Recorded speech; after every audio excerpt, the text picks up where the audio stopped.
Welcome to Health Oddity, the show that strips away the jargon and hype surrounding all things health and fitness to help you live a long, strong and energetic life.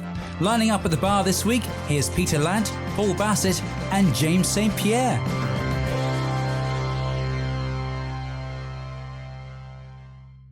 Welcome to Health Oddity. You're listening to episode 56. We've had a great run of guests over the last few weeks. Jim Hatcher last week, Paul McElroy in 2 parts. Paul McElroy's podcast was highly downloaded, loads of listeners, and thanks again for tuning in, listening to us. We're over a year into this now, and we've got some top-notch guests. And again, this week we're going to bring you someone that maybe you're not aware of, and if you are, then it's going to be a total treat because you know what's in store for you. But first of all, I have to say that James is not here. He's skiving.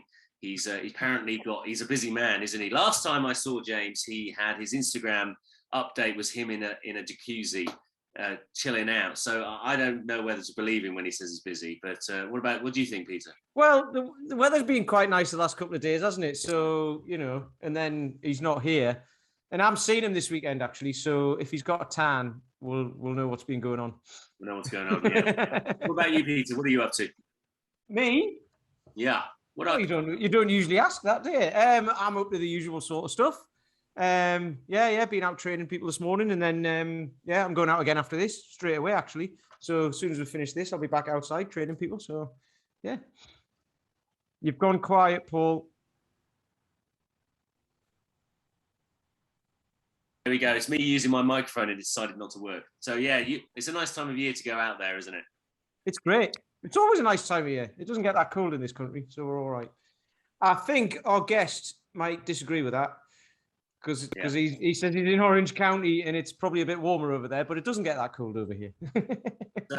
So it's about time I really introduce our guest. So we've got Harinder Singh, and he is someone I have been following ever since I found out that he was training with Paul McElroy. Now, Paul McElroy is my coach. He's Peter's coach. And if you were listening to the podcast with him a few weeks ago, he was trying to get James to become his client as well. So none of us are going to get away from Paul's clutches. But when I started seeing what he was doing with Paul, I could see, I delved deep into your background, Harinder. And I found someone who was really interesting, someone who I thought, well, I've got to find out more about this guy and we've got to interview him. He is a accomplished martial artist. He runs the Jeet Athletic Association in California, in Orange County. He has a plethora of other interests in terms of mindset, in terms of coaching coaches, in terms of just developing the physical attributes of any individual and the effects that will have on the mindset. He has so many different interesting stories and so many different philosophies that he's managed to tie together and create something really, really interesting. And I just wanted to get him on this podcast to just pick his brains, to listen to how he approaches some of the problems that our clients have and some of the problems you may be having, and with a particular emphasis on the mindset and how the physical body and the development of the physical body can really, really sharpen the mind. So Harinder, thank you very much for coming in and spending some time with us today. How are you and what are you up to? Well, thank you, gentlemen. Thank you for having me on. It's a great honor, and a big shout out to my coach, Paul McElroy, a genius, a super strong man, and a wonderful human. So I'm blessed to have him in my life, and through him, the connection to you guys. So we're all A12 family. So you guys are like cousins from over the sea. Well, that's it. So I'm an amazing 12 certified instructor, and so is Harinder.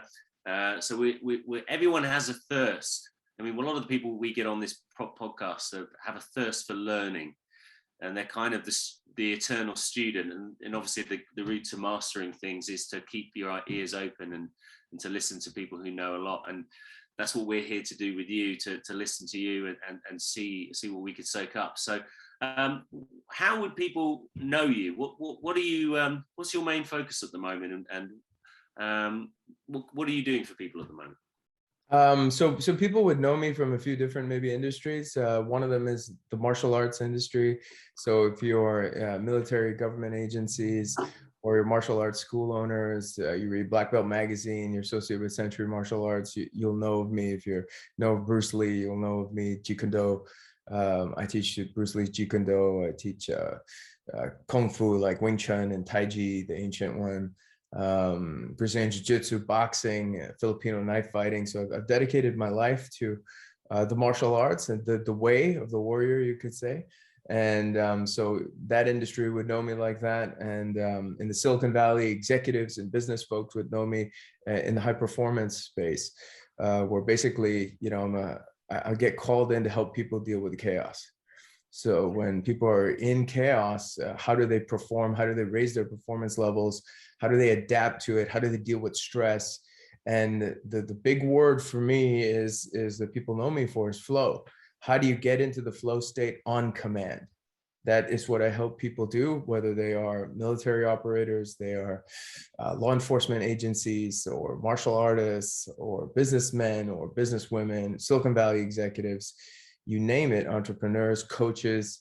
That's my main focus is. I teach people how to kick ass, fight, but I also teach them how to get into flow, because the state of mind that you're in, the level of presence that you have, the amount of balance that you have, your ability to adapt in chaos is what we don't see. They're the hidden attributes. You could be trained and have the techniques, you could be great, but when life punches you, like Mike Tyson says, everybody's got a plan until they get punched in the face. Can you roll with it? Can you roll with the punches? And this is a skill. This is a skill that can be developed, and there's a science to it, and there's a process to it, and that's kind of what I do. So with this kind of ability, developing this ability to see the world as it is, to see a situation more clearly whilst under pressure, is the angle that you're coming from physical development through to the mind, or how does the body and the mind connect for you? I mean, what is your route to, because there's lots of different programs. There's like Stephen Covey, there is Napoleon Hill, and all of them have some way of developing the mind so that it's calm under fire, that it can see the world clearly, can think ahead. What is your unique take on that? That's a great question. And I think there's three bodies. You know, in the ancient Taoist teachings, Kung Fu teachings, there's three bodies that we have. There's the physical body, that's the form, right? There's the energy body, right? That's, you could call it the chi, the bioelectricity. You could call it the prana. Many different cultures have it there. It's your energy. How much energy do you have, right? And then there's the spirit body. And I'm going to give everybody a non-woo-woo working definition of the spirit, right? And what that is it's the spirit is the sum total of the thoughts of the mind and the feelings of your heart.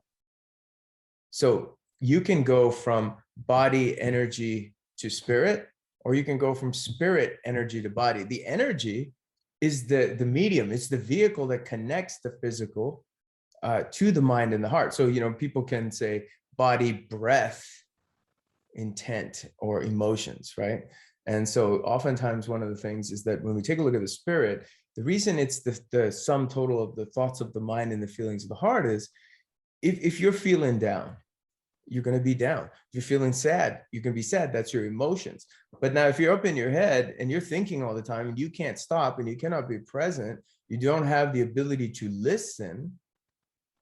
You're trapped in a pattern. You're trapped in I, me, or you're frantically emotional, and each one feeds each other. So there's that state. Or your mind can be empty and you're an observer, and your heart can be feeling. It can be ready to connect. It can be ready to create. It can be ready to adapt. So it's that state. Can we get to a state from the spirit of an observer, an unbiased, non-judgmental observer? And the physical body, I mean, let's be honest. If we're not training the physical body, the vehicle, okay, the temple that we have, I mean, what's the point? If you take a look at in the jungle, the weakest die first. So there's a part of us that's an animal, and we have to express that killer instinct, that animal instinct. We have to be able to move. We have to be out of pain. We have to be out of weakness. That's one level. But the next is there's a gift of strength. the gift of strength. I mean, man, like a lot of people, sometimes what ends up happening, I'm sure you guys are aware that there's people who work on the mind, all the way on the mind, but they're not strong. So then I ask you a question. I say, okay, you work on the mind all you want.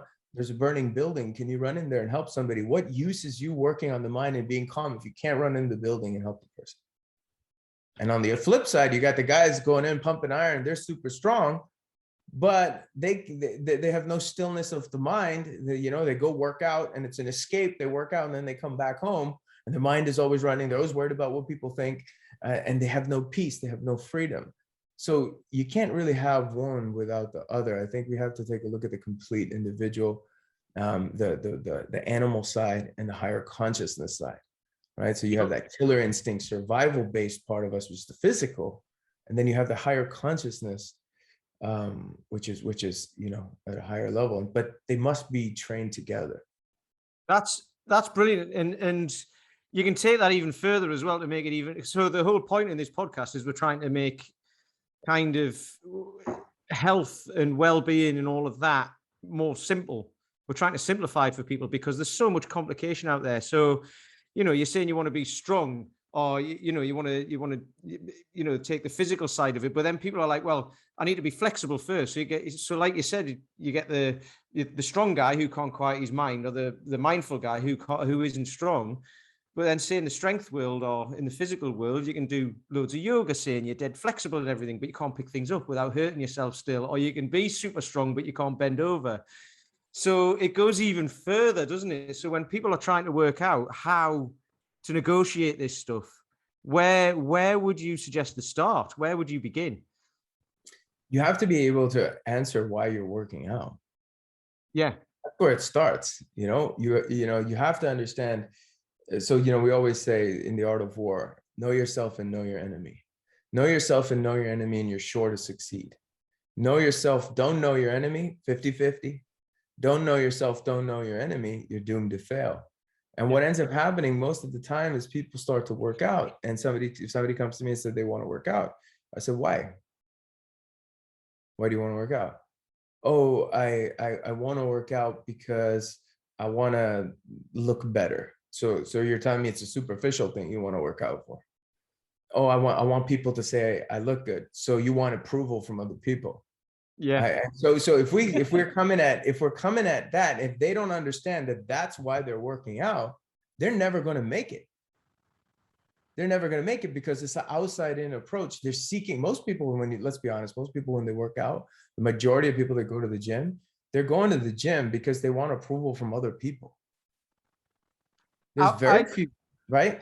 I think as well, we had Dan John on who said basically people think they've got a goal, like what you said, I want to look like this, or I want this, or I want people to think this of me. What they actually want is just not what they've got. Yes. They don't want to go from A to B. They want to go from A to not A, to something else. And they don't even know what it is. So yeah, you're totally right. It's like, if you don't know what you want, there's no point in there's not no point in starting, but you don't know where you're going to go. You don't know what direction you want to go in. Yeah. If you're not aware of what is, we always say, if you're going to go to war, you have to know why you're fighting. You have to know who you're fighting. Yep. And you also have to know what you're willing to die for. So if we don't know that ahead of time, for example, if you don't know why do you want to train? So you want a commitment. You guys are A12 coaches, that if somebody comes to me and they want to do A12, I'm going to sit down and interview this person because they're their biggest enemy is sabotage. And the sabotage is in the mind. The program is laid out. They follow the program, they're going to transform. But the thing that ends up happening is that people sabotage themselves. And it's that sabotage that they have to understand. That's knowing yourself. You have to know that when do I sabotage myself? What are the things that come up? How do I allow doubt to infiltrate my mind? They say doubt is the greatest enemy you can give greatest weapon you can give your opponent. But that's you're giving to the voice in your head. When do you give in? When do you give up? So those are the things that we need to understand. And oftentimes what ends up happening is that we don't have something greater to pull us forward, and we're not attached to that. If we're not attached to something greater to pull us forward, we won't be able to get through the uncomfortable situations. And I think that's a precursor to being disciplined. It's funny because I used to watch Arnold Schwarzenegger before his bodybuilding competitions. He used to go up to people and just say something that would put doubt in their mind, saying something like, "Oh, maybe if you just had a few more weeks, yeah, you would have been ready, wouldn't you?" You know, something that just kind of made them start sabotaging in their mind before they got onto stage. And it was a very powerful way of getting the upper hand. But it's interesting you talk about this mind and body connection, because I think, you know, historically in the Western world, when we look at, say, Greek philosophy, the mind and the body was trained equally. You know, you listen to some of the great philosophers, Socrates being one of them, talking about, you know, a man should know his body, a man should invest in his body, and should be physically in his prime as well as his mind. And I would say, probably in the 20th century, that is separated as we became more discipline based, you know, disciplines of sciences, disciplines of the arts and things like that, particularly as things professionalized. It doesn't surprise me that in many ways, that back in the 70s, when Bruce Lee, for example, first came to the States, the Eastern philosophy and the martial arts in general really combined the mind and the body in such a compelling way, in such a complete manner, that it was probably a massive thirst for it. So do you see that changing now? Do you see that the West, for example, the US or Europe, UK, is seeing the mind and the body as one thing that needs to be trained together? I think that because of the pandemic, we may have had a golden opportunity to shift towards that, because people all of a sudden can't do the things they could do. And now they're trapped in their mind. So they're starting to realize that the mind is, wow, they can't get away from it. You know, before, oh, let me get up and go to work. And, you know, they're doing work, but it's a distraction, right? They had so many more distractions. And one of the things that most people cannot be alone with is their own thoughts, because they cannot be alone. So then they will do anything and everything in their power, whether it's watch TV, whether it's working out. And there you go, the social media and all the different things to distract the mind. If we think about it, we live in a world of distractions. That older generation you were talking about, there was way fewer distractions. And that mind-body philosophy, like you said, it's in an Eastern philosophy. It's in European older philosophy. It's just a worldwide philosophy. It's not to just one area of the world. People, and I think the biggest thing is the distractions is one thing, but you know, it's comfort. Comfort is the enemy, and what happens is people try to avoid pain as much as possible, or discomfort as much as possible. The older people, older generations, when you go further back, you go in time, life was more and more uncomfortable. And one of the things is when I teach people chaos, what ends up happening is people don't have a good relationship with chaos. What it is that chaos is natural. It's actually nature's way. It's a natural phenomenon. Because in chaos, you have creation and destruction. There's yin yang. The creation leads to destruction. Destruction leads to creation. So if we look at the seasons, you know, we've got one season here in California where I am, because I moved here on purpose. But I used to be from Toronto, Canada, so I really know the seasons. They change. One creates, one destroys, and they create, right? And that cycle of creation and destruction is part of chaos. That's chaos. But what happens is that we think that peace is the absence of chaos. And that's the big thing. And we're always seeking comfort. Today's society is a very comfortable society. Okay, I understand the pandemic was very difficult for a lot of people, but man, the majority of people got to spend the pandemic at home watching Netflix. So let's be honest, like, you know what I'm saying? Amazon could deliver groceries to you. There's a lot of people that were impacted very badly. So I'm not trying to make light of it, but the fact is the majority of people that went through the pandemic got to go through it in a much more comfortable way than you could say maybe the plagues that went in the past. So what are we looking at? The issue is peace is a choice in chaos. You choose peace when there's chaos. It's not the absence of chaos. Just like courage is a choice when you're scared. You choose to be brave. Happiness, you choose it when you're struggling. It's not the absence of the struggle. And I think that's something that's really important, is you have to embrace chaos. You have to introduce it. You have to make yourself comfortable in uncomfortable situations.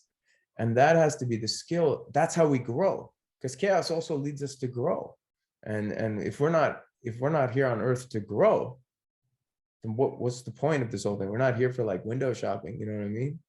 What compels you to be uncomfortable then? I mean, why would you? So you've got a long history of you don't get to your level of skill in your disciplines without having done it for a long time. But at some point, you must have chosen to be uncomfortable for prolonged periods of time. And most people are unwilling to do that. Why are you willing to do that? And it's my first jiu-jitsu lesson. My first teacher was a student of Hickson Gracie. And my first jiu-jitsu lesson, you're drowning on land, right? That's basically what ends up happening. You're getting choked out, you're drowning, there's chaos everywhere, you can't move, and you're losing your breath. And it's a feeling of getting smashed under a wave. It kind of feels like that. And the first lesson is you can't fight a wave, okay? You don't have enough skill yet to ride the wave. So the first skill has to be that we have to make ourselves calm and comfortable in the wave before we can learn what to do with the wave. And so that's when that training started at that time. And because of my teachers, and then in my Kung Fu teacher taught me the same thing. He said, embrace pain as your brother and he'll walk with you forever. And I was like, wow, okay, I understand. If you talk to Paul, he'll tell you the same thing about the pain thresholds. It's all about pain and managing the pain thresholds. One of my other teachers, Dennis Rogers, one of the world's strongest men. I don't know. I'm sure you guys are aware of him. We had Dave Whitley on the podcast, Iron Tamer, who's been a student of. Well. Shout out to him, another good friend and coach of mine.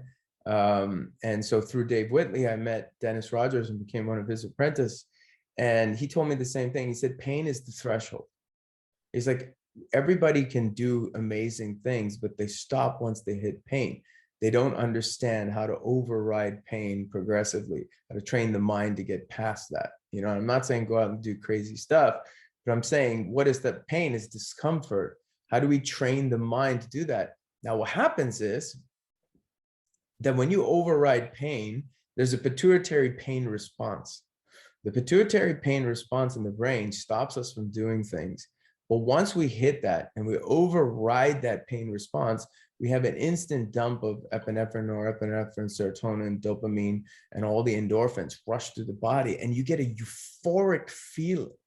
And that feeling is a priceless feeling, but many people will not experience it because they quit too soon. You know, maybe runner's high, right? You bonk, and after you bonk, you get your second wind. When you're wrestling, when you're a combat athlete, same thing. You're completely exhausted, tired, but then you click into another gear. Whether you're bending steel, it doesn't go, and then you click into another place. It's that. And so very early, I realized that using the breath, the posture of the body to control and get alignment, and directing the mind on the breath and the alignment, and making little micro adjustments. Because the thing is that oftentimes when people are in hell, and now this goes across from when you're training to in life, when you're in hell, people seek heaven. But the thing is that how can we make the micro adjustments to make ourselves comfortable in hell and eventually transform hell into heaven? And that becomes a skill that nobody can take from you, especially in life and death situations, extremely uncomfortable situations. And I had to learn that very early for myself, my own preservation, but also as I'm working with military and government agencies, that's the foundation of what the training has to be, is how do we bring ourselves down, right? We've all been in a situation where maybe you're giving a job interview, for those listening, the normal, you know, the regular folks, or you're all of a sudden something happens, somebody calls you, they say your son is sick, somebody's had an accident, plethora of things, you lost a loan on your house, also heart starts to pound, the armpit sweat starts to go, right? Your breath, you start to get like that in the breath. So it doesn't matter what the situation was that triggered it, that's what happens. And that's life everywhere. but we have to be able to, in that situation, slow down, catch ourselves and slow down by managing our breath, managing the posture, and being able to go time out. So pause. So that's a great skill, but the modern probably processing of that message would be no pain, no gain, wouldn't it? Someone would just, obviously it means I just have no pain, no gain, got to deal with the pain, man up. Yeah. How would you kind of, because I mean, if I was reading like a free magazine on a railway or something, Right. They would interview you, and the headline would be "No pain, no gain." Where's that differing for someone who's never experienced that subtlety that you're talking about? That's a wonderful question. You know, no pain, no gain is like that push harder, but push harder is not always the solution. I'm saying relax harder. Yeah. It's the opposite. It's a micro adjustment to make yourself. I'm not saying, but okay. So great question. You guys been ever trapped in a big wave, or you've seen the big waves that are there? And maybe you've experienced it, or listeners have. Let's say you have a huge wave coming. Okay, and this is one day I almost lost my life this way. I was conducting an event in Hawaii, and they took me to a place there called Sandy Beach. And Sandy Beach is known for a shore break of 12 to 15 feet for body surfing. And so you're standing in this much water, and all of a sudden there's a 12-foot overhead wave that appears out of nowhere, right? And sometimes what happens is my students think that I can do things that I've never done before. I always thought somebody was going to teach me, you know, how to body surf. I've never body surfed before. I know I'm a good, strong swimmer, but I've never body surfed. So they just took me out into the wave, and then they said, duck dive. And I look up, and there's this giant wave. The shore is 50 feet away. I can't make it. And I just see them, what it looks like, dive into the wave. And, you know, when you have a small wave, you dive through it, no problem. What happens when you dive into a wave like this? It sucks you up, takes you up to the top, body slams you onto the ground. And then everything becomes like you're in a washing machine. It's all black. You don't know what up is. You don't know what down is. Many people die in these types of situations. But through the training of continuously being choked and being in those situations, it was a place I had been before many, many times. So my body kicked in and was like, oh, you're going to die. But then, nope, we're just going to relax. We're going to relax. We're going to let it catch. We're going to last a little bit longer. We're going to relax. We're going to last a little bit longer. We're going to relax. We're going to last a little bit longer until I could get my feet on the floor somehow and push myself up and take a big gasp of air. I don't know how long I was under. Then I learned lesson number 2, that waves come in sets, and it happened to me the second time. Pulled under the whole thing, somehow make it out again. But why? Because I'm just relaxing a little bit longer. Now, if you, and I get my feet up, take a breath, and finally get to the shore. If we say no pain, no gain, and train harder, push harder, I would have drowned. How can you push harder against the force of nature? There's no pushing harder. It's not going to happen.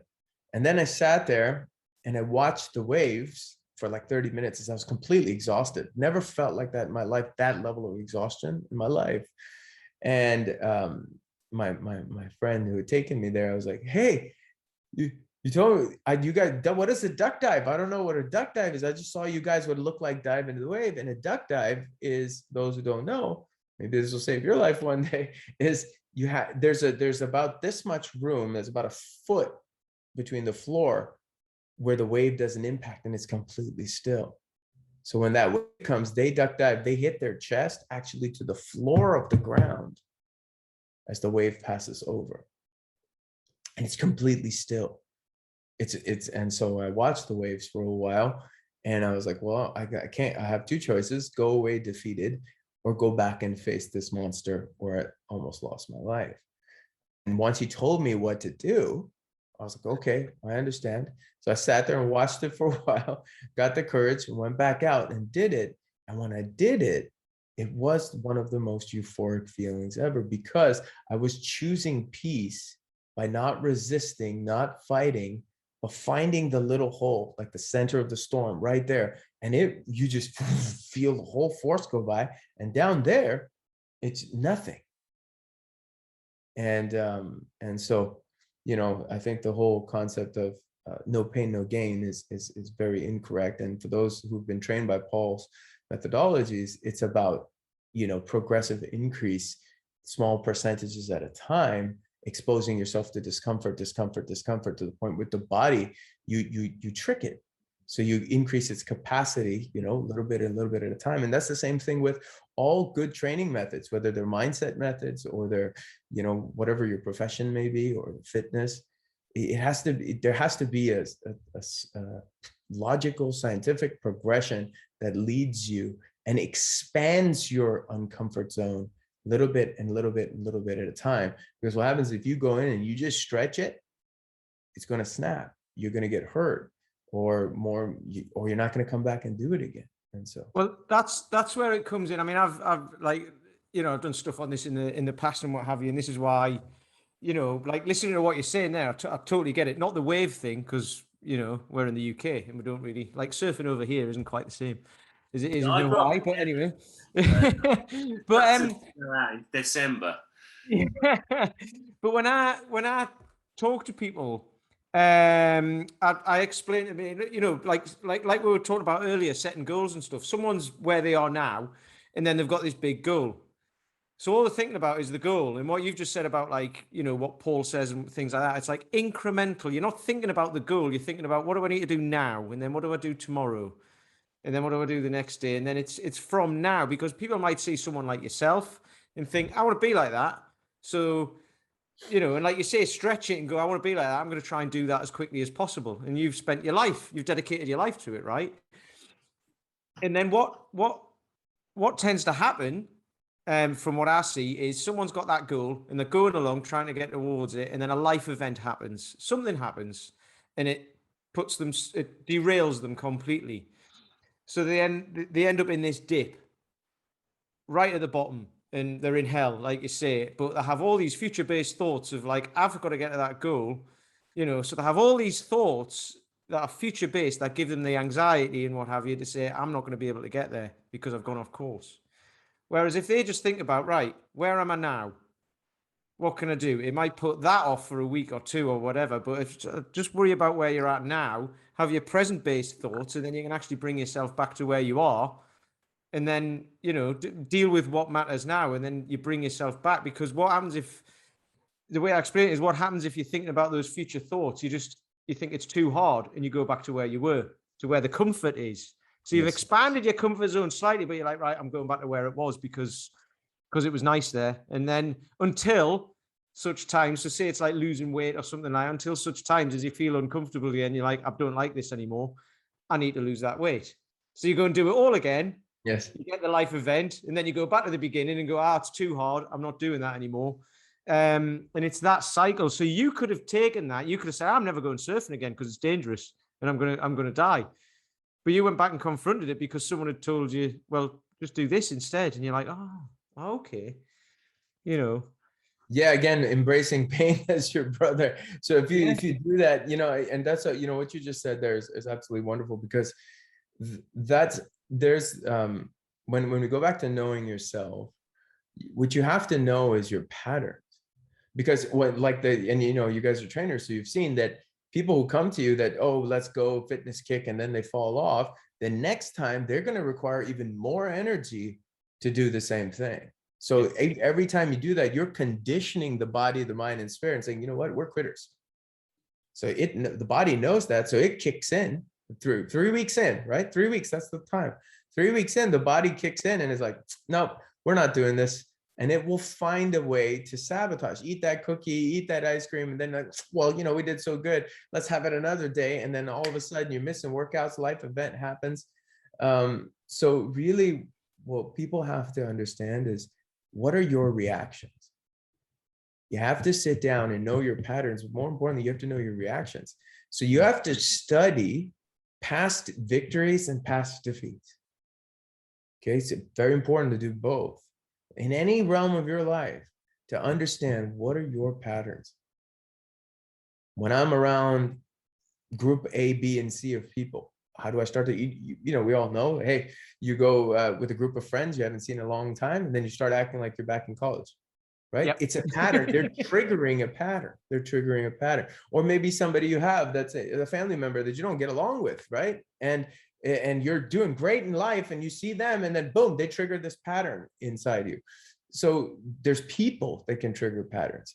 There's places you can go to a place and be in a place that could trigger a pattern. So there's things that can trigger patterns. There's situations that can trigger patterns. So what we have to do is sit down and study our reactions and what are our patterns. And that's what we want to decipher is what are my reactions? Because at the end of the day, it comes down to conscious choices. Mm-hmm. How many conscious choices do we make throughout the day? And oftentimes when I ask my clients that, the answer most of the time, if they're honest, is zero. There's zero actually conscious choices. So for example, if somebody says, well, I made a conscious choice to brush my teeth. I'm like, no, that's a habit. That's not a conscious choice. You woke up and brushed your teeth in the morning. I hope you did, but that's a habit. I wake up and I go to work at this time. That's a habit. These are habits. Most of the time we are reacting. So somebody, especially if somebody says something to you or something you don't like, or you're in a situation that you do not prefer, you're going to go into a reactionary pattern. There's people who are going to put you into a reactionary pattern. There's situations that are going to put you in a reactionary pattern. You have to know that and start to, on one level, intercept that. The second thing is conscious choices. Conscious choices is you choosing. And this is creativity. This is the part of being an artist. Whether you're in fitness, you're an artist. You're creating a sculpture. You're an artist. In your mind, you're an artist. You're growing. You're creating something new. So you have to have conscious choices when you're creating something new, and you have to train it. And an easy way to train it is to give you a formula.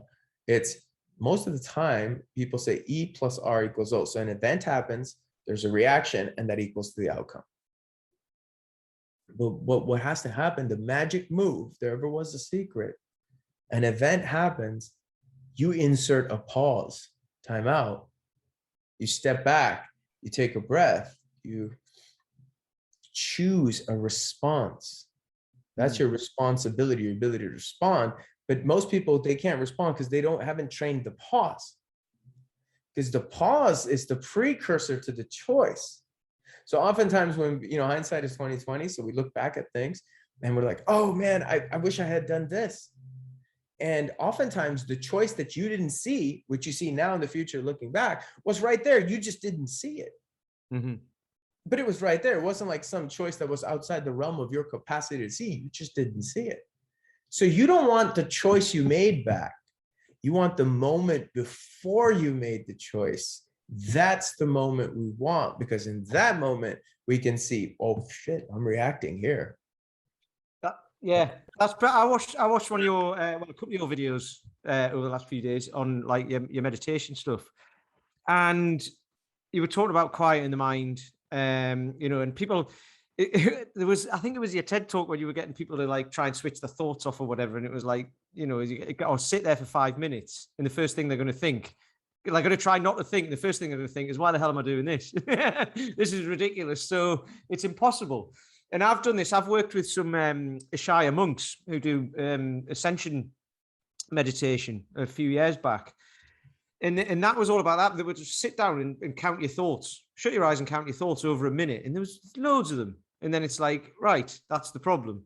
The problem isn't like what you're thinking and how many thoughts there are. Well, it's kind of how many thoughts there are. But the problem is, you attach emotion to each of these things, and then they go off and think. Whereas if you just sit and watch them, let them pass, and just let them go. You have the thoughts, but just let them go. And that's the pause, isn't it? And the massive thing I got from that was like, because in that moment, like you said, you have an event and then your reaction, and your reaction is because of whatever thought you had about that event. Is that actually you? Because if you're sitting there watching your thoughts go by and you're not attaching any emotion to them, who is it who's watching the thoughts? And it's like, that's you. That's who you want to go back to, isn't it? That's that's what you've just said. That's the pause. You want to go back to what you've just done before the reaction. And that's the person who's watching the thoughts. That's the way I see that.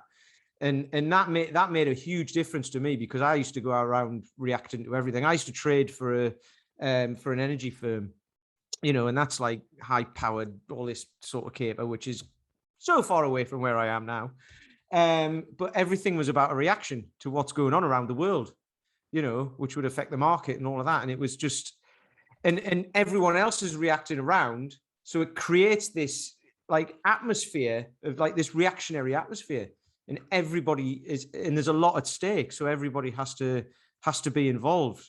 So a lot of bad decisions get made. When you work with very high achieving individuals in a variety of different industries. None of them have achieved their position by chance. Usually they're very capable people who think very deeply about their disciplines, and within their industry, they may be coaches, they may be thought leaders, much like you are in your industry. But they again don't see themselves clearly. But perhaps they lack the ability to take action on these specific things. So how do you deal with such high value individuals who are used to taking control, who are not used to being bad at things, that aren't used to being a novice? What are you saying to that person in order to get, because sometimes they've got so many things to do, and the idea of just becoming a student again is just like, oh, it's just another thing. Are they self-reflecting, or are you doing some process to make them think differently? Well, one of the key things is you hit the word there. The other block to growth is control. So the higher value, the higher achiever the individual is, the more of a control freak they are. Now, that serves them to a certain point to get to a certain level of success. Let's say financial success or status success or money, you know, that kind of stuff, or in their company's ranking status. But what happens is for them to go to the next level, for them to actually have peace, because a lot of my clients, they have all the money in the world, but they can't buy peace. What good is that? They can't buy it because you can't buy peace.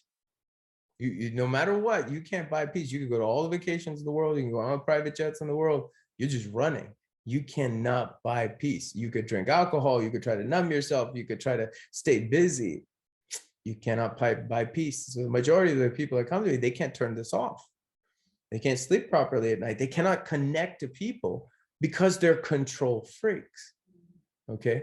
So what happens is that for you to be a higher performer, you have to understand, why is it that you need to control everything?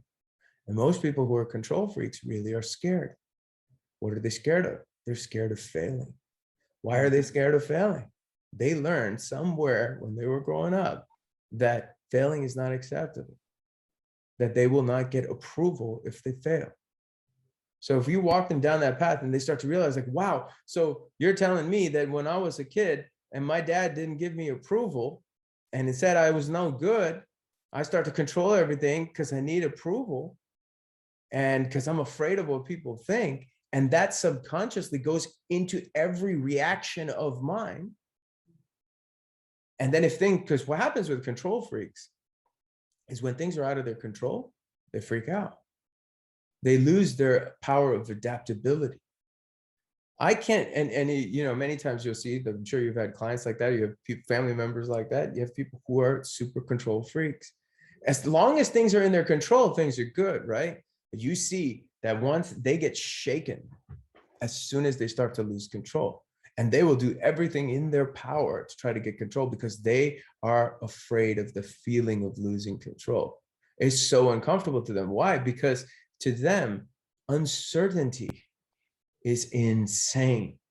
They cannot sit with uncertainty. But if you look at chaos, you look at fear, real chaos, uncertainty is given. It's really the fear of the unknown is what people are afraid of. But how do you make yourself comfortable in the unknown? The first thing is that you have to let go of all the things that block you. So when you take a look at the flow state, right? And if I define the flow state for you, if I may, in four simple things. Number one, to be in the flow state, there is no internal chatter, there's no dialogue, there's no saboteur, there's no doubt present. Okay. Number two, time gets displaced. So when you're in an athletic endeavor or a life and death kind of endeavor, time slows down. The window of time, 1 second is like, slows down. If you're in a creative process, or you're having a discussion or a connection like we are, time now goes the other direction. You're like, oh man, it was only 10 minutes. And then you're like, it felt like an hour. It was so great, the feeling, right? When people are creating, they're in their element. The next thing that happens is that there is an effortless feeling. There's an effortless awareness. There's no try-force. When you're in the flow, you're not trying. It's absolutely effortless. And at the end of that, it's an enriching experience. Those things is when you know you're flowing. But now what's the opposite of that? The opposite of that is the mind is going, doubt is there, you're worried about the outcome, victory, defeat, people, what they think, okay? Now, what does that do to time? In those life and death situations, it speeds it up. In the creative situations, you're sitting there, you know, you remember like when we were kids in school, you're waiting for recess, and you're like, it's never coming, right? Time just now goes the other direction. Then instead of an effortless awareness, you're trying so hard, no pain, no gain, let me try. And then the more you try, the more you get in your way, the more tension you create. And then instead of an effortless experience or an enriching experience, now we're having something that's absolutely draining and taking our energy away. So that is whether you're in flow or not. Those are the four kind of pillars. But what stops it? There's 3 blocks. And instead of trying to get into flow, let's try to figure out what's blocking us, because the flow state is our natural state. Kids are in flow all the time. We learn to get out of it. And so now we have to do all this work to go back. And there's 3 blocks: security, control, and approval. So I ask people, all right, we get to start doing the work. Are you an approval junkie? Are you a security cat? Or are you a control freak? Now they're all 3, but one is dominant. And that's back to knowing yourself, because you have to know yourself to let go. And you have to understand, why did you pick up that pattern? Because that's not you. Doubt is not part of the human condition. And I can prove it. Those of you who have younger children, you can see, okay, a child, from them to go laying on their back to standing up and walking, right? Would you guys agree with me, to turn over takes them maybe 500 attempts as a baby? At least, now, yeah. Right, at least, right? Then to sit up, it takes them another 500. To stand up takes them at least another 500. I'm saying it could be more. To take their first step takes another 500. To start walking takes another 500. To start running takes them another 500. So we're saying about 3,000 to 6,000 failures before they could start running. Did they need a motivational coach to tell them, hey, you don't need any doubt, you can do it? No, they did it. Every time they fell, they laughed and they got up and they kept doing it. So it's natural for us. They fall, they laugh, like, giggle, and then they just keep going. But we learn doubt, we learn security, we learn control, we learn approval, we acquire these things. We acquire these things from our parents, our teachers, our friends, our experiences, our traumas, our rejections, our betrayals, our abandonments. And then we adapt all these things together and to survive, because we don't want to feel those negative, those things that make us not feel so good. So we adopt this personality. And that's not who we are. And that person can never be in flow. I just think the way you explain it is absolutely fantastic and brilliant. It makes me think that really we're kind of detectives in a way, that the clues to this flow state are all around us. And most of us walk around with our heads down, not seeing how we could free ourselves from it. And we're socialized into it. But these clues about how to release ourselves are there. And we just need to have a more inquiring mind. I mean, I've got a client, I'll give it a shout out, it's Simon. And I train him on the A12 at the moment. And he's a businessman, he's done very well. And he says, look, you've got to be comfortable with risk, and you've got to understand it. You've got to make a failure as well. You've got to be comfortable with failure, because all the best entrepreneurs have failed, and they may have had multiple businesses that have gone under before they've got something that works. I mean, I've had failures in business, I've had failures in my career across the board, and that's why I quite like where I am at the moment, because it doesn't feel like I'm failing. I'm actually doing pretty well. So but you've got to be comfortable with that. And I think you've made that so clear to a lot of people that listen to this, who, you know, we come weighed down so much with these things. And it's made me think about a lot of the thoughts that I have around my own self-limiting beliefs. this idea of financial security, this kind of fear of failure in things, this approval, and all these things makes me think I've got to do some internal work myself. We all do, Yeah. we all do. And the thing is that's interesting about, when people say when they use words like waking up or enlightening, what they're talking about waking up is you wake up, you're like, oh shit, I'm making these choices based off this. That's called waking up. Making a conscious choice is called waking up. And to be enlightened means you're lightening the load. We're already, the thing is that we all have every person has such self-esteem and doubt issues deep rooted inside them, that they think that they need something from outside of themselves to make them whole, complete, and total. But if they were to realize that they already were, but they adopted things that are blocking it, and they took on that mindset and started removing the blocks, you're starting first with believing that, hey man, I'm alive, I'm good, I have everything. I just need to get rid of the things that are stopping me. Like you said, the self-limiting beliefs. That changes your outcome and it changes your perspective. But it comes down to doubt. Doubt is the greatest enemy, and everything stems from doubt. And discipline is the greatest sword you have. And that's through the training, as you guys know, whether it's physical, mental, it's your energy. Your discipline is what leads you, as Jocko Willink says, to freedom. And that's very true, because you're moving away from an old pattern to a new pattern, and you're embracing comfort, like you said with your business client. You have to invest in loss. People see, I've spent maybe close to now, I would say at least definitely over $250,000, close to $500,000, maybe, I don't know, I stopped tracking after $250,000. And what was it on people way better than me kicking my ass. Yeah. That's it. Every one of my teachers and every one of my disciplines just whoops my ass. So it's just loss and getting comfortable. Like, okay, you keep beating me, but I'm going to keep making myself more comfortable. I'm not trying to beat you. I'm trying to be comfortable in this chaos. And that is when I understood that was the master. Who's a master? Nobody's a master. That's mastery, because that allows us to grow, and that's it. And if we're forever open as forever a student, then it's fun, right? That's the whole thing. Is like, if we're not open, then what happens oftentimes is people really lack humility. And when they don't have humility, they're not open.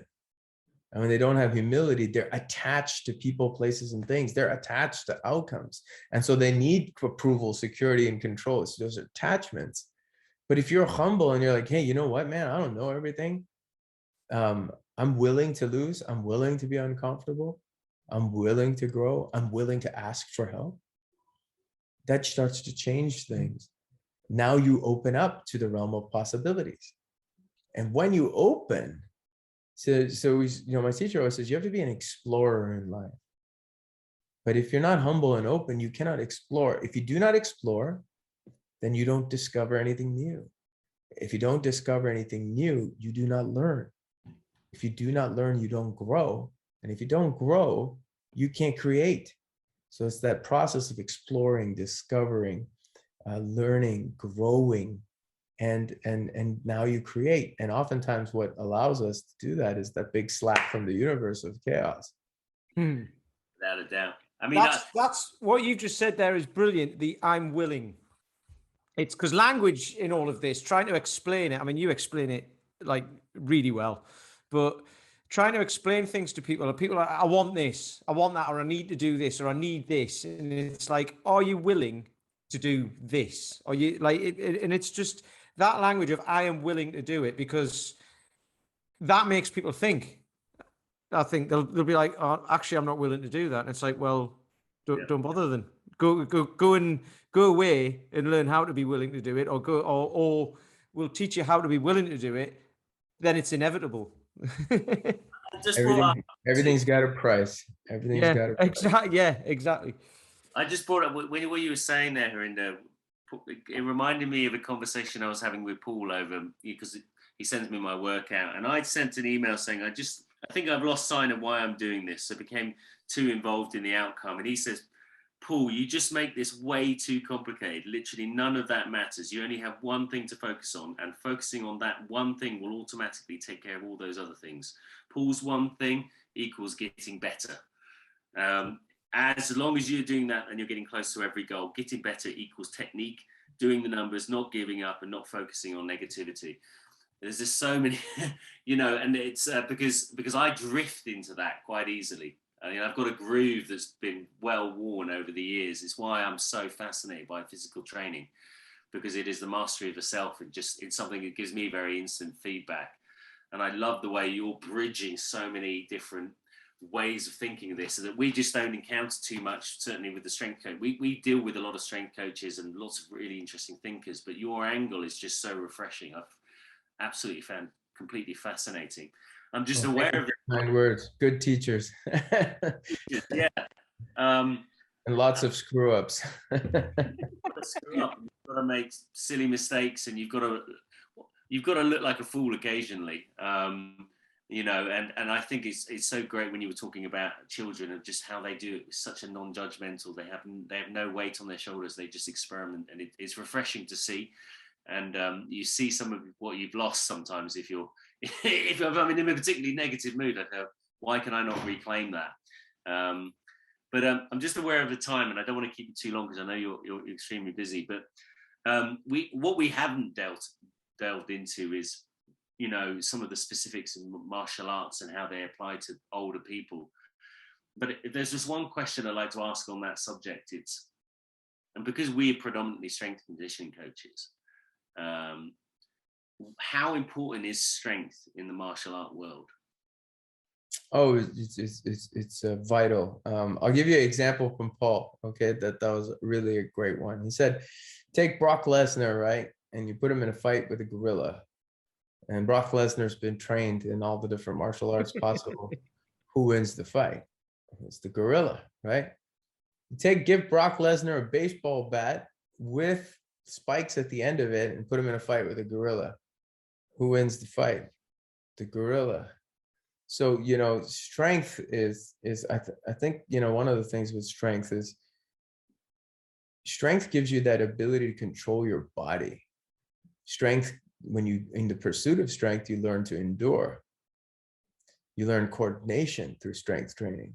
You understand through strength training, you most importantly also, when the quest for strength, you understand your weakness is your weak point. So, when I'm doing the deadlift, it's my lower back. You start to know yourself. If you're in pain and weakness, you're fighting pain and weakness and the enemy, number one.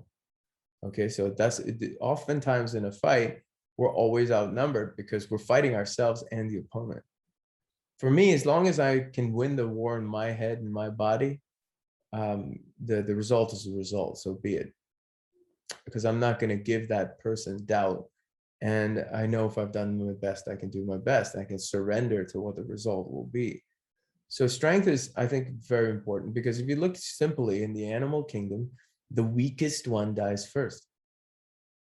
Which is the weakest gazelle. Which is the oldest gazelle, the weakest gazelle dies first.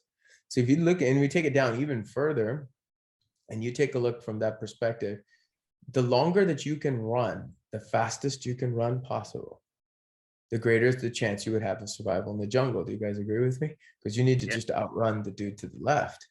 And I'm talking about sprint from A to B. So that's fight and flight go together. For me, there's three F's. There's fight, flow, and flight. So fight, so if we take a look at fight, what are we built to do? We're built to hold a stick and swing it. We're built to take a rock and throw it. We're built to grab around something, deadlift it up or squat it down. That's pretty much wrestling position, right? It's that tension. So that's what we're built to do. And throwing a rock is throwing a punch. Swinging something is swinging any kind of a weapon, something that we could pick up in our hands.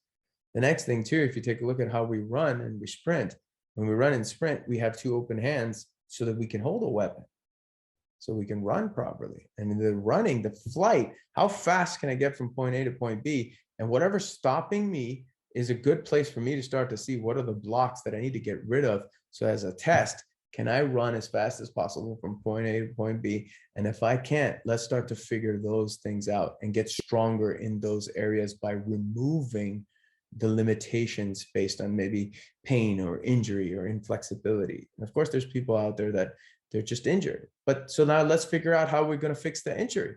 How are we going to get better? Because even if you can run a little bit faster than you did the other day, you're heading in the right direction. But how many people say after they stop sprinting hard, for example, after 30, how many people do we know that just do that as we can't for whatever reason in their mind? You look at sports and play. I think that's one of the other things that's missing is play. Why do we not play anymore? What's the point of strength and conditioning if we're not going to use it to play? What's the point? It doesn't make any sense. I want to be, for me, in my position, of course, is, in martial arts and stuff like that, it allows me to have the vehicle to express it. But for people listening, ask yourself a question. You want to be throwing the ball with your kid at 70 years old? You want to outrun him at 70? You need to ask that question. You want to outrun your kid at 70 because that's going to do two things. That's going to give you another life. And it's going to show your kid, yo, my dad's no joke. And now you're changing your lineage of your kids against the cultural trends as we get older. That's just insane, right? That's insane. I'm 44 now, and I'm in better shape than I ever have been. And all across every single number and statistic there is, than I was when I was 20 years old, 21 years old, 22 years old. And at that time, I was an NCAA tennis player and a national martial arts champion and stuff like that. That guy would die today. So every year you can get stronger, you can get better, but that's just the self-limitations of your mind. So strength is at the core of it. But here's the thing. You have to balance your physical strength with your mental strength and the strength of your spirit. So it takes a very strong mind. If I challenge people here, can you sit in one position without moving for an hour? Yeah. I haven't managed in this conversation. but I'm just saying, can we just sit still? Can we just sit still for, let's not even say an hour, for 5 minutes? Look how hard that is. That takes strength to be still. So I think that leads into stillness, and strength and stillness go together. And what I mean by stillness is there's stillness in stillness, where I'm just sitting, I'm not moving. Then there's stillness in movement. I'm still inside while I'm moving outside. And then there's stillness in movement under chaos. That means I'm still inside, I'm moving, and you're trying to punch me in the face, or life is trying to punch you in the face. It takes strength to develop stillness. It takes strength to develop the mind. It takes strength to meditate. It takes strength to deal with difficult situations. It takes strength to deal with discomfort. It takes strength to be disciplined. And so strength, you learn it, if you learn it from the physical, for people who don't know about strength, as soon as they start to see like, wow, look at my numbers, they're increasing, I'm getting stronger. That then starts to trickle into the rest of their life. That's why physical conditioning, because you can feel in the body, now you feel it. Strength is a feeling that you start to feel that you can build and increase over time, that can be numbered. It's empirical. Now your mind is like, whoa, wait a sec. If I could do that there, then I could do this here. Maybe I could do this in my relationships. And so I think strength is the ultimate skill. Fantastic. What a place to end. Harinder, absolute pleasure talking to you. This has been one of my favorite podcasts. I think I've really enjoyed it. It's been absolutely fascinating. I'm going to go away. When this comes out, Peter, I'm going to listen to it a few times, I think. That last bit, I was just listening. I've written loads of stuff down, and I've got loads more questions. Yeah, I've got time, man. This is fun. I love doing this. No, we'll not keep you any longer. We'll get you on again. Definitely. James is going to be gutted he missed this. I've got a class at 6, so I've got to go. Yeah, well, maybe I'll call up the clients and tell them it's not happening today. I've got to. Sorry, guys. So look, maybe we can get you on again, because I'd love to. that'll be amazing to get you on again, and we can delve into some other areas that we could. I mean, some of these are just there's so much breadth and width and depth to the subjects, and with James here as well to bring his thoughts and his questions as well would be amazing. I mean, I'm training with Paul McElroy to do kettlebell sport, and that is mainly pain for the entirety of the endeavor. Yes. And I was thinking that is the main stumbling block for me is that discomfort and being able to deal with it, because it is uncomfortable throughout the whole thing. So I think this is why I'm going to be listening to this podcast again and actually thinking what I need to actually get in place, because I'm doing the training, I'm doing the numbers. I just got to get it up here, right? You know. So if I give you a little suggestion there. So when you're doing that, I'll bet you that before you go to your training session, that you psych yourself out already. Like, oh my goodness, it's going to be so hard. It's going to take so much effort to do this. Okay, let's pump and then you start to have to pump yourself up to do it. And then now when you're in it, okay, there's the different cycle. You start it and you're like, some days you start good and then like, okay, how long is this going to last? Other days you start and it's like, oh, it's really slow. Man, this is going to be a tough one. And then that's going on the whole time, right? Does that sound about right? That is me. You just described Paul and everything. Yeah, and then that is the chorus going on in my mind. Yeah.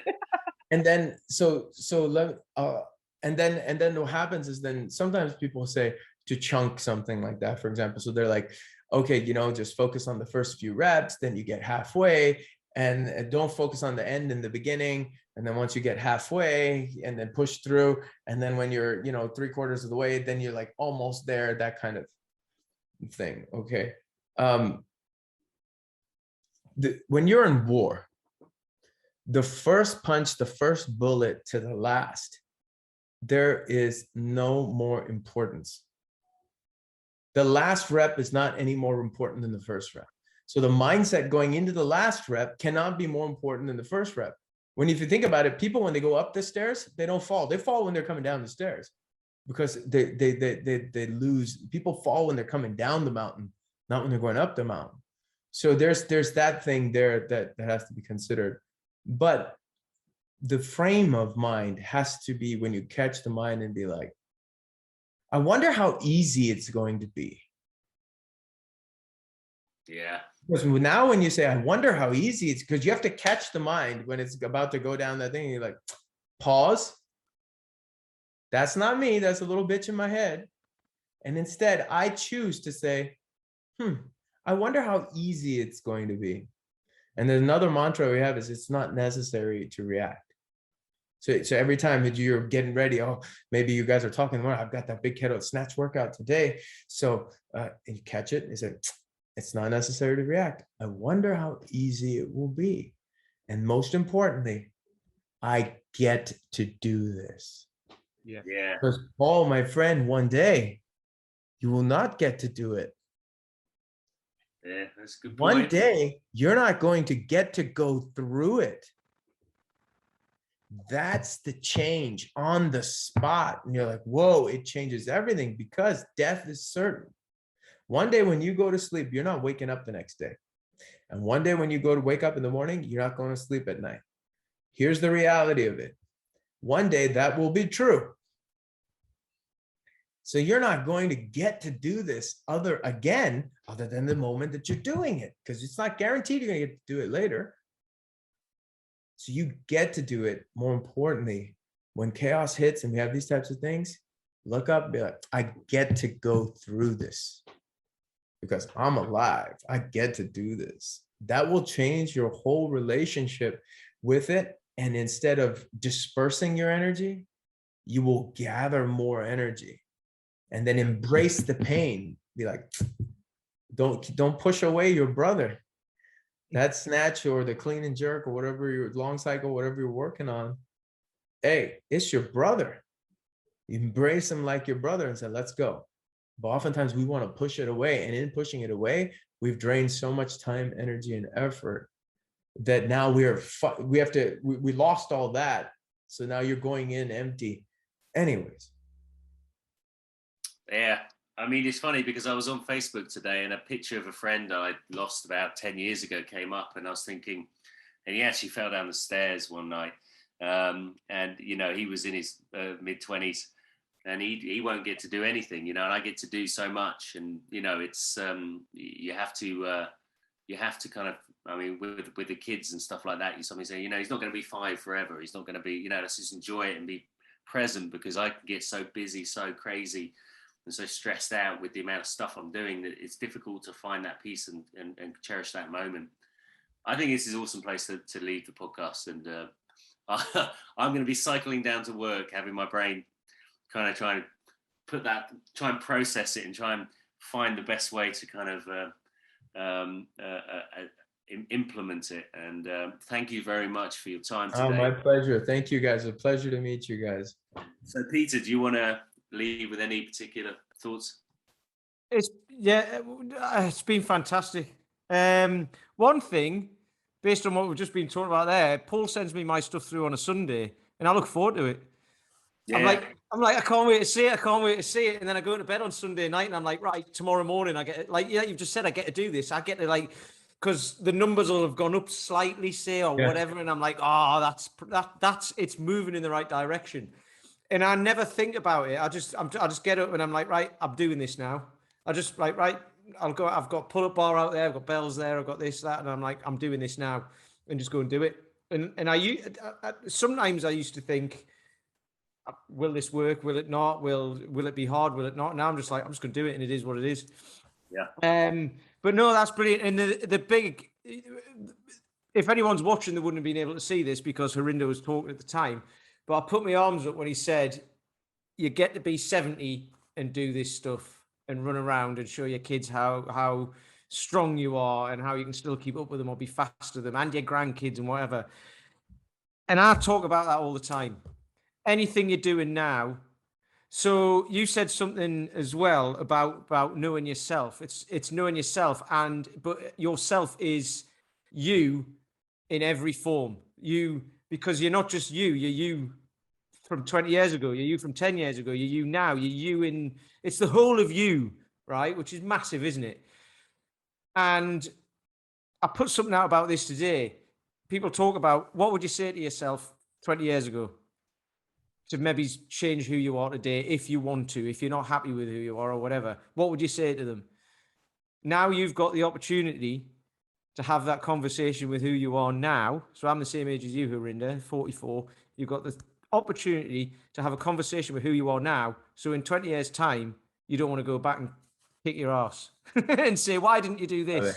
So you do today what you in 20 years' time would want. Because most people, the you in 20 years' time, I feel sorry for that person because he or she have got to deal with what you're doing now. Yeah. So make them proud of you. What did Jim say? What I said. Jim Hatcher said, "Get up." What did he say? You stupid old fool. That's what he called himself 20 years ago. Yeah. Because he stopped training. He stopped taking care of himself. Yeah. Look, okay, so that was the Health Oddity podcast with Harinder. Harinder, how can people find out more about what you do? What are you offering people, and to tell us how they can connect with you? They can go to sifusing.com. That's SIFUSINGH.com for anything martial arts related. I have a mind boxing program. It's spelled mindboxing.com. That this is a 6-week program. Every day you follow along to help you with your mindset. If you want to get calm, if you want to have, we call it the perfect exercise for mental fitness and physical wellness to add on to your physical practices, you go there. And, I have a page called The Masterful Man, in which I have coaching for men who are seeking to not just better themselves and better their families, but reach a point where, the ultimate goal of strength that I'll leave everybody with is when we are strong, that means every place we go, we can be there for people. So we always say, wherever I go, anyone in need has a friend. Wherever I am, anyone in danger has somebody to help them. And when I come home, they're happy to see me. So strength is a gift And if we have strength, we can be there to act on the strength and to help everybody. And I think that's the ultimate goal of all this work. So how can we get out of our own way to help people and figure out a way to serve? Brilliant. So thanks for listening, guys.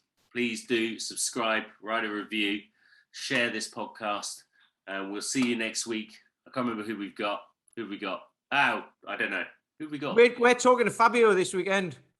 Oh, Me and James, because I'm at James's place. We're doing a Strong First thing, and Fabio Zonin will be there, so he's on the next one. Maybe in person. Well, can you put me on the phone as a little gremlin in the corner on your shoulder? We might be able to if you're available. We should be able to. I don't know when we're doing it yet. At the time. So anyway, guys, take care. Speak to you soon. Bye. Take care. You've been listening to Health Odyssey with Peter Lant, Paul Bassett, and James St. Pierre. To get your regular fix of hype-free health, you can subscribe and leave a review wherever you get your favorite podcasts. You can find out more on today's and other topics at healthodyssey.com or find us on Facebook or Instagram by searching for Health Oddity.